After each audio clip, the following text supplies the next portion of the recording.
Hey there, it's John here, and welcome to the first video of 2019. Happy New Year to you. I hope you're really well and that the year has started with awareness, presence and great beauty for you. I just wanted to do one of my check-in videos from next to the Ganges. I did one of these last year and it just seemed right, since I'm here again, to mark the occasion by turning up with you again.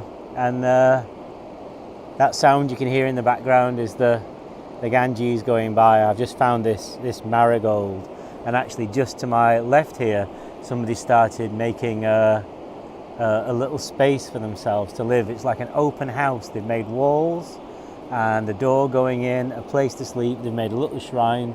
They've got a bowl, they've got a bottle of water. It reminds me very much of Ryo Khan's book, One Robe, One Bowl. So here's the door. We're not going to go into this person's house. There's the bedroom, another room at the back, maybe for yoga practice. Beautiful little shrine, just a stone and some marigolds and a little Rupa figure painting. Food bowl, water. Look how beautifully it's been put together, such love and care. And of course, you come out the door in the morning and the view.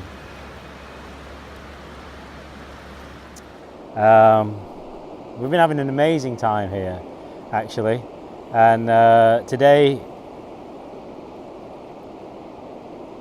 we've just come off on our own, really. We've been seeing quite a lot of people, old friends and things. We've just spent the day being by ourselves, and there's a particular place I wanted to go to meditate. Somebody that I consider as one of my teachers, who's passed now, used to live right next to the Ganges at a certain point, and I still feel that feeling of love and presence there. Some places on the earth sort of resonate a sacredness. So I went there to meditate, and it was very strange because I felt like I was being, first of all, held in love. Secondly, something telling me that it was okay to be fully human and just be what I am, and that I'm loved anyway, no matter what. And this feeling just kind of crept into me over about half an hour of sitting in this cave, and I found it very difficult to leave. When I did leave, the ashram that's associated with the Saint's Cave were serving lunch, so we were invited for lunch, which was incredible. A prasad of dal, potato and cabbage curry, rice, rotis, biscuits and guavas for afters, just absolutely incredible. And then because of that, we were feeling a bit kind of like, oh, let's just stay next to the Ganges, it's a lovely day. And I had a feeling to take off most of my clothes, in fact all of my clothes, and take my first ever Ganga Dip. And I have to say that since I've done that, I'm of a kind of quieter disposition. So I was worried about starting the camera because I was thinking, well, what are we going to say? I'm kind of, what did Jim Morrison used to say? I'm stoned immaculate. Something like that. But from inside, nothing external, just soul relaxed or something like that, I don't know. Yeah, just incredible. So I shall be, for the remainder of our time here, another week or so, I'll be doing Ganga Dips every day, I think. And then I head back to the city, and then I head back to the UK, and things start moving again. If my school's program starting to pick up, quite a bit of interest in that, and I'm trying to design some teacher training for four distinct parts, or four distinct levels of teacher training for primary school teachers who want to learn the John Siddique being present way of doing meditation, but also kind of creating self-reliance in young people and self-management, and helping them understand that love is an inside job for themselves, and emotional literacy and so on is to do with actually meeting who we are. And I'll let you know as that goes on. I did plan to try and write while I was away. I'm thinking of just starting a book, but actually after the events of last year, as you know, a dear friend died after a long illness, and there was an awful lot to kind of be involved with and take care of. I found myself on arriving here after a kind of a flu just before I came, a terrible flu, of just really needing to take some time for myself. I've been teaching so many classes, I wrote my online course for Insight Timer and so on, and doing one-to-ones and things. And I'm not backing off from anything, but I think just need the rest of this time for myself. The whole month I need for myself, or ourselves, and just to be on the banks of the Ganges or in my other little home here and things. Yeah.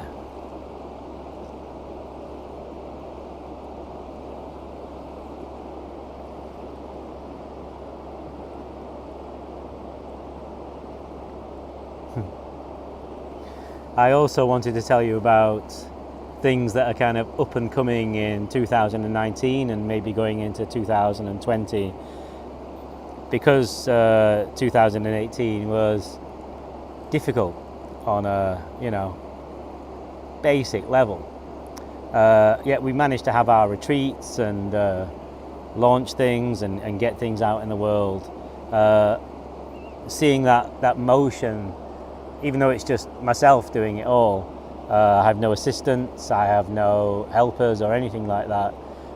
It's just incredible to see that wheel begin to turn. And we launched a course called Self-Acceptance Through Authenticity on the Insight Timer app that I teach on sometimes as part of my work. I share some things on there, and we have over 1,000 students now, and I hear so much from people that just to be kind of given a loving space and to feel held in a way, and at the same time to be shown some very straightforward meditations to connect with our heart, to look at what it means to be, who we really are, what you might call self-realization practices, the feeling of I am that's within, and looking at the things that we might think we are, identities that we move into that aren't primarily us, they're expressions of ourselves, but when we live them as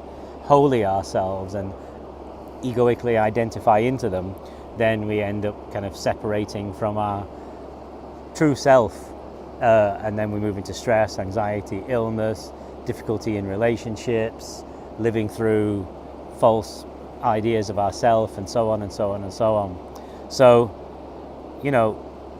working with over 1,000 people on that, and I try to answer every question that's left as well. So people ask me questions in the classroom on there, and I really do take the time to try and answer everyone.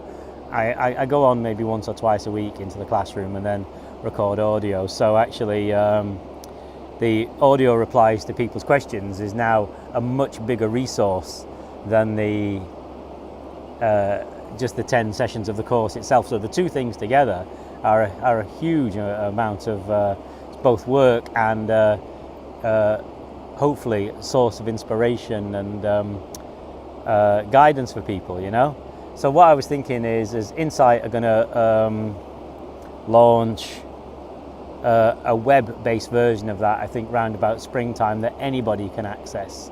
And so what I might do is create a version for my own website as well, that anybody who doesn't use the app can get hold of, and include a few extra bits and pieces in there, like there's some music that I wrote especially for the course that people really like, so adding those tracks in, some extra meditations, maybe 1 or 2 extra journaling sessions or something like that. I'm reflecting on it, and when I get back to England I'll maybe start kind of putting that together. It's all recorded, it just needs a couple of, like an appendix of bits and pieces, you know.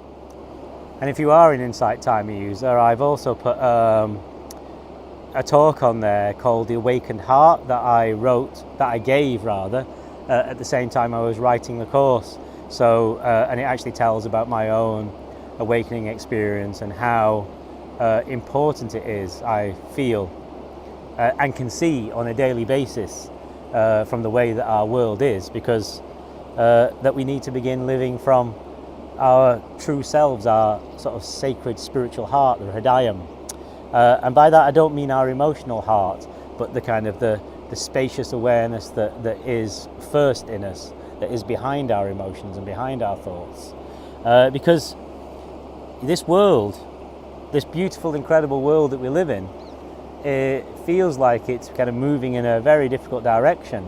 And yet there are so many people with doctorates, and so many clever people, and so many politicians, and so many lawyers, and so many people knowing a billion more things than I know. And yet somehow I know that the only thing that's going to help us is coming into consciousness, learning our truest awareness, and being in our hearts. That's the only thing that's going to shift us from living reactively and through false things to actually beginning to take care of ourselves and each other. So if you're interested in that, have a listen on Insight Timer. I've planned a number of retreats for this year. Last year I had a series of 4 retreats in Manchester, and I want to do things a little bit differently this year. So I've got the first 2 sorted out. The first one is on the 30th of March in Manchester, in the same venue that we used last time, the Quaker Meeting House, working with somebody who came along to all my retreats last year, who's an incredible Qigong teacher. And Qigong is the Chinese art of life. It's the thing that underlies Tai Chi and all the martial arts and Chinese Taoist medicine, Chinese herbal medicine, and so on. But it's a simple set of movements, Shibasu, that we're going to look at with Paul, and so we're calling it the art of life. The other thing from my side that I'll be looking at is I'll be looking at the art of presence. And then in May, I think on the second weekend in May, we're having a small 2-day retreat pilgrimage to Glastonbury, which is the spiritual centre of the UK. And we're going to be having our retreat in the incredible Chalice Well, which has beautiful gardens, and we'll be doing some sort of walking in presence to spiritual sites, like going up to the Glastonbury Tor at sunset and meditating together there, and going to the White Temple and so on, as well as journaling and other meditation stuff, and looking again at how to live in presence in the world in your ordinary life, because it's not about hiding or coming away from the world at all. At this time, the time that we're in now, it's about community, family, being who you really are, yet being in presence all the while, and not as an idea, not as an attitude, but actually being in consciousness, being in awareness. At the end of February, I'll be running my next course in Hebden Bridge. We've been looking at sort of popular spiritual books and then doing meditations based on what we've been looking at. And this time we're going to be looking at the Tao Te Ching, the Chinese Book of Life, which was written by Lao Tzu about 2,500 years ago, and basically forms the basis for then what becomes Taoism, which becomes Chan, which becomes Zen, and again leads into things like Qigong and the martial arts and so on and so on. But what's really incredible about the Tao Te Ching is how practical it is. It looks at how government could be run better, i.e. with being aligned to the way, or how we can live our lives better, or if you are a boss or a manager or in charge of people, how to actually look after people properly, how the world thrives and how the world falls apart. And not in some kind of floaty, new agey, because it can't be new age if it's 2,500 years old, can it? Definitely old age style of doing things. It really is, it just cuts through. You'd think it was written right now, by some great genius, quite honestly. It's so vivid and so alive, and I can't wait to work with people on that, you know. And of course my one-to-ones continue, but I'm having a slight shift in people coming to me for much more walking alongside each other and exploring their spirituality now, and I'm not able to do quite as much of that as I was able to last year, but you know, it's there, and I hope that it will kind of open up again from after about May. But it is there, and so if you know, if you did want to contact me about working in that way, there is a possibility. Some people are kind of, you know, taking a bit more time for themselves, so there is some space opening up and things. What else to tell you about? That's it really. My school's program, blah blah blah. Oh, my marigold has come apart. It's showering me with beautiful golden snow of petals. Look, how beautiful is that?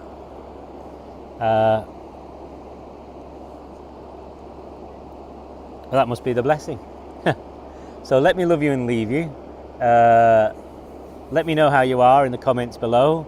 If you're new to this channel, please subscribe and hit the notifications button so you know when there's more videos and things like that.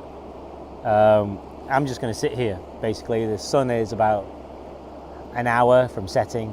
It's been a beautiful 20 degrees today.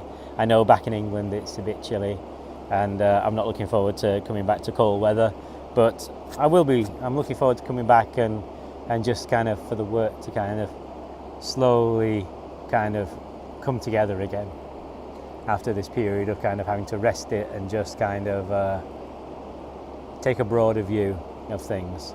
And I hope you had some good rest over Christmas and New Year. I hope you had a beautifully conscious time over that time, because it's so easy to kind of get sucked into doing what you think you're supposed to do. But actually, you know, the goal of all this practice, the goal of meditation, of yoga, of whatever it is that you're doing, of prayer, is not to be good at prayer, not to be good at the yoga, not to be good at meditation, but to be free.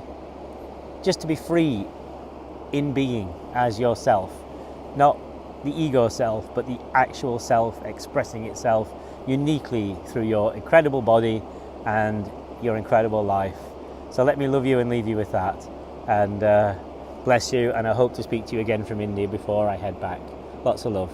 Take care.